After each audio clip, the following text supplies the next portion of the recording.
Manusia punya satu kebiasaan buruk yang tak pernah hilang sejak zaman gua. Merasa yakin. Bahkan ketika kita tidak tahu apa-apa. Kita hidup di dunia yang sangat suka dengan kepastian. Tuhan harus ada, atau sama sekali tidak ada. Hitam atau putih, surga atau neraka. Dan di tengah semua kebisingan ini, agnostisisme sering diperlakukan seperti sikap seorang pengecut. Dianggap tidak berani memilih, tidak tegas, terlalu ragu.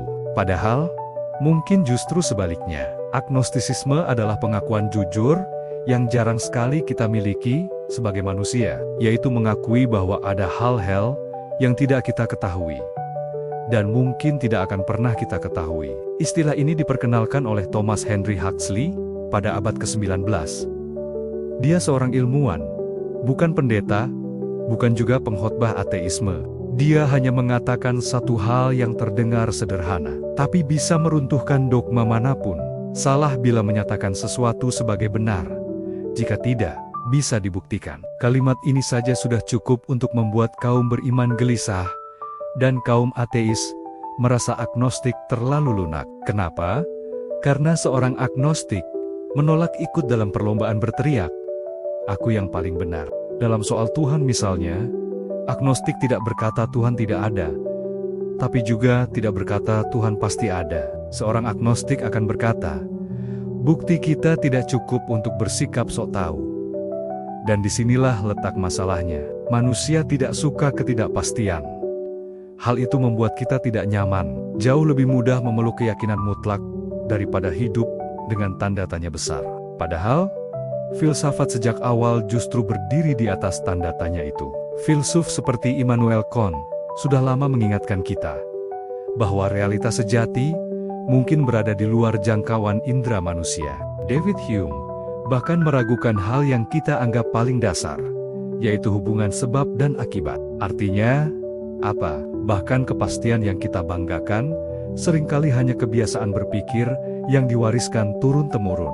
Ironisnya, sains yang sering dijadikan senjata untuk menyerang agama justru bersifat agnostik secara metode. Tidak ada kebenaran abadi dalam sains. Teori Newton digantikan oleh Einstein, dan teori Einstein pun suatu hari nanti bisa saja direvisi. Namun di luar laboratorium, kita sebagai manusia tetap bersikap seperti nabi, yakin penuh, tidak mau disalahkan, dan alergi pada keraguan. Agnostisisme lalu dituduh berbahaya. Katanya, tanpa kepastian moral akan runtuh, dan manusia kehilangan kompas hidup. Seolah-olah sejarah kekerasan di dunia ini tidak justru dipenuhi oleh orang-orang yang terlalu yakin pada kebenaran mereka sendiri.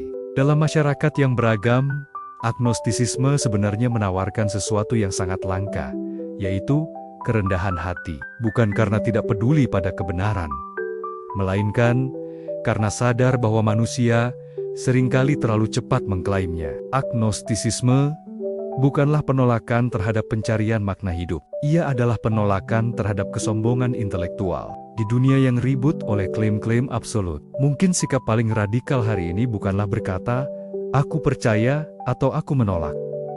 Melainkan berani berkata jujur, "Aku tidak tahu." Terima kasih sudah menonton. Jika kamu suka dengan konten seperti ini, jangan lupa untuk subscribe. Dan sampai jumpa di video berikutnya.